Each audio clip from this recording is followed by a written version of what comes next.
We have 15 minutes to answer 3 questions. It's not easy. Actually, it's quite tough, but we try to make it easy. Oh, by the way, you listen to the music that we have in the introduction and the ending. That is not just ordinary music. That music was composed by our designer. All the music produced, we cannot just steal it from YouTube because everything is copyright, because we have to observe the no stealing precept. So in other words, we write out our own music. You may not realize it. You thought our music could have been borrowed from somewhere. No, we compose our own music and we design our own intro. Surprisingly, I have been receiving a lot of positive feedback regarding our website and regarding what we put on the internet. A lot of people have been viewing it, and I think it's very beneficial to a lot of people who viewed it. First question, I have a lot of anger and anxiety in my life, mostly from thinking and worrying if my deeds and work are good enough and if others will appreciate my work, will accept my work. How to exit this cycle? That's a good question. So in other words, you have the concurrent mental functions of anger and anxiety. Anger and anxiety are 2 concurrent mental functions inherent in you that would rise up when your consciousness, when your senses interact with the outside objects, creating that kind of consciousness in you, the mano consciousness. All these things hidden in you is not because of this life. It's probably because they have been built up, accumulated from previous life. And what have been accumulated from previous life, you can change them. Can you change your past history? You cannot change them. You can just accept it. You don't allow your concurrent mental functions to arise. So no more anxiety, no more anger. You don't allow it to arise. But is that easy? That is extremely difficult. Because you have been building up that personality. You have been building up that for many, many lifetimes. And you want to get rid of all those in one lifetime? Extremely difficult. But it does not mean that if something is extremely difficult to overcome, you don't do it. It's challenging to do it. Are you willing to accept that challenge? Or you say, no, I will just let anxiety and anger overwhelm me and let me die out. If that's your choice, go ahead. But a lot of people would not let past history overwhelm them. They like to make history. They like to change their past bad history. Which category you fall in? If you ask me this question, you're not that category that you don't want to change. You want to change. You just don't know how to change it. And let me tell you how to change it. But if you're willing to change it, that's another matter. To change it is to train your mind. You can only change it by changing your mind, changing your mental functions. How do you change your mental functions? You must, every time when your anger comes up, your anxiety comes up, you either replace it by another prevalent thought, or you say, don't get up, don't come up. I don't allow you to come up. Or you can use a combination of this. Depends on which one is effective for you.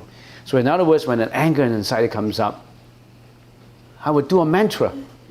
And now that concurrent mental function is pulling me down, it's overwhelming me, it's killing me, it's getting me into trouble.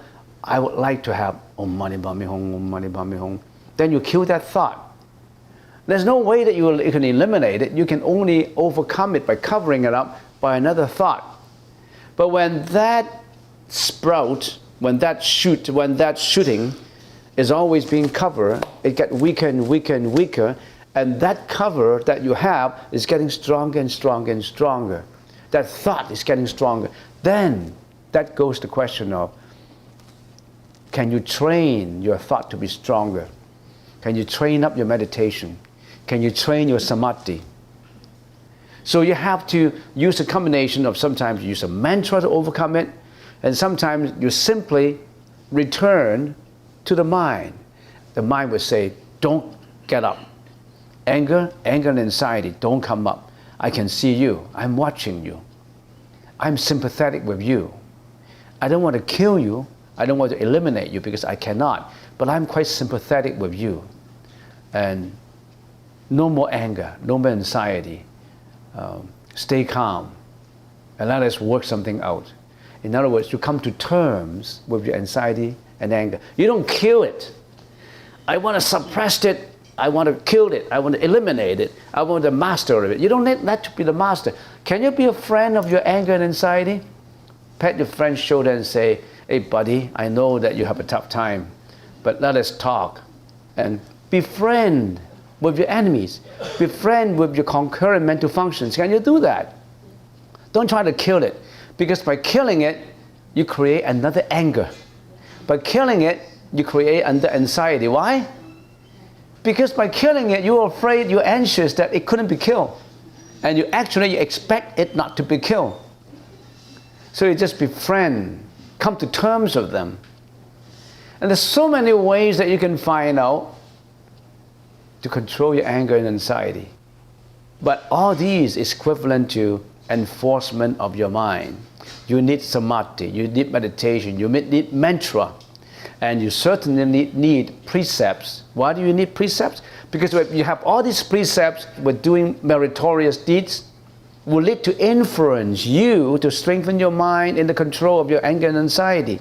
That's how you accept it. That's how you get out of this cycle. But slowly you have a friend. You don't have an enemy. You have a friend, and that friend is called anxiety and anger. It's just like when you have a family member and he's always angry and anxious, he's always throwing things around, he could hit you, you want to hit back, or you want to throw anything at that person, it wouldn't help. You try to be friend with him. I think this is what Punaji said, at peace with yourself. At peace with yourself is not just the words, is actually nurture it. Pat the shoulder of anxiety and anger, come to terms, and enjoy life with him. You slowly pacify them. If someone frees animals that are some company's possession, is that stealing? Or if you free animals and those animals belong to the slaughterhouses, the owner of the slaughterhouses, you're trying at night to unlock all these fences so that all these buffaloes, all these pigs will flock out and then will flock into your truck, and you truck them away and you set up a community to save them. That's stealing. Stealing is stealing. That would be regarded as stealing not only by the government, that would be regarded as stealing by the Buddha too, because that's not your possessions. But then you say, I'm saving animals. Yeah? Stealing is stealing. But if you think to yourself, yes, I will suffer from the consequence of stealing, but I'm willing to sacrifice it. I'm willing to go through the pain of the sacrifice, but I can save thousands of these pigs and buffaloes. I'm willing to do that. I'm willing to be penalized by punishment, but I can save the lives of millions. So if you have that idea, you are a bodhisattva, because you forget yourself. You forget your own sorrow and suffering. You are so compassionate that you forget about your own body. You're so compassionate that you forget about your own suffering. You are Mother Teresa. You are a Virgin Mary. You are Jesus Christ for that sake.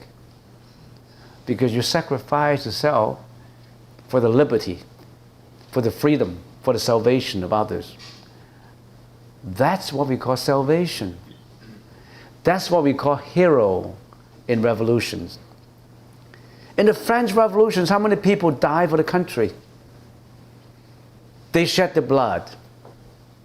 They smeared their blood everywhere in their struggle to get salvation for their own folks. I read a very famous speech by a black freedom leader. He was a very literal man, and he wrote books, and he didn't mean to be violent. He just wanted to lead his folks to get to freedom, to get to democracy. But somehow in the process of doing it, there are people who suppressed him, and circumstances require that they have to break through a certain line, and they kill some people because the mob is out of control. And he was sentenced to death. And in his speech, and he said, I don't mean to kill people. It's just in the process of getting freedom, democracy, I, by mistake, spilled the blood of those opposed bodies. And you think that by struggling for democracy without the intent of killing, if I should be punished, so let be it. Have you read that speech? Oh, it's very famous. I was completely touched by that speech. I'm still touched right now. So many people in the history of civilization that are so great. All right, next question. When do we actually know we are on the way to true enlightenment? When you start to walk the way of enlightenment. How do you know you walk the way of enlightenment? You know that you've been doing mistakes. By the time when you discover your own mistakes and you want to improve on them, that's your first step to enlightenment. Or on the other hand, if you say, everything I do is right. I have my right to do this. I have my right to kill animals for food. I have the right to kill seal for the fur. I have the right to kill cows for the hide. That's my right.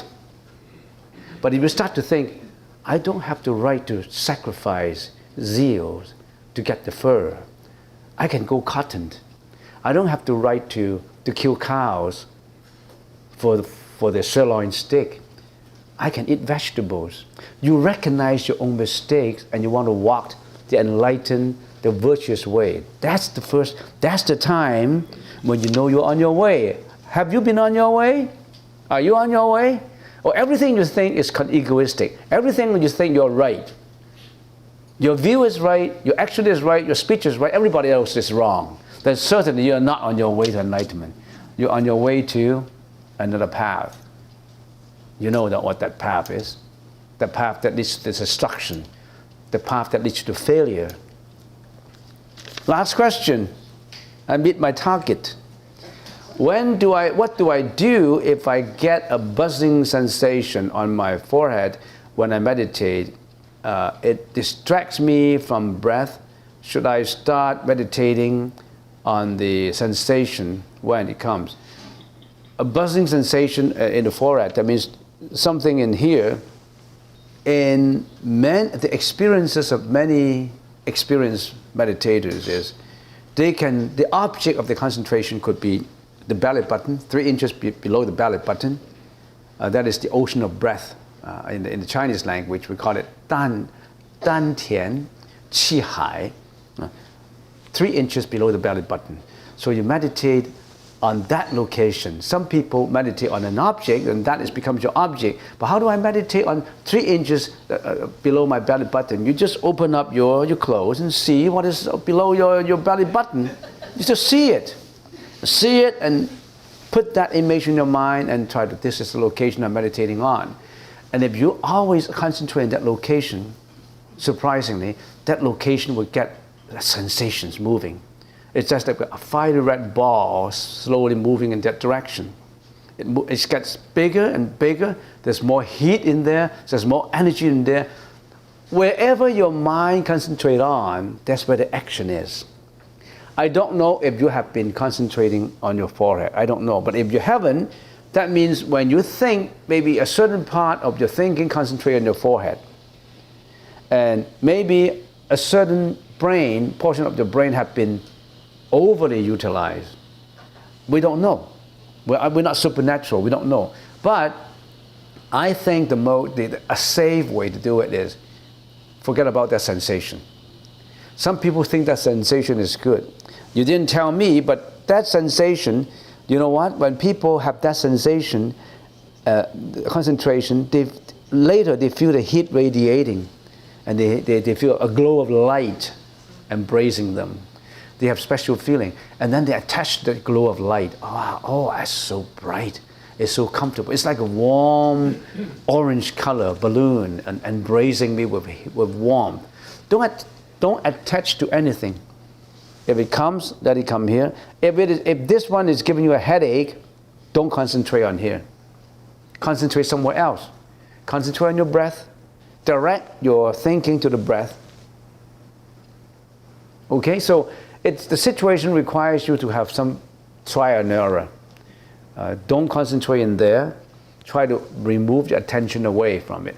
Get into the brain, to the breath. And don't attach to things that becomes good to you. When you meditate for a while, all of a sudden this rupture of joy would arise in you. In other words, you feel extremely blissful. Don't attach to that bliss. Just let it go, come and let it go.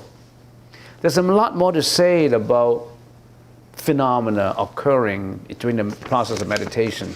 There's a lot more to say about it, and with the limitation of time, we can always continue in the future as to what to do.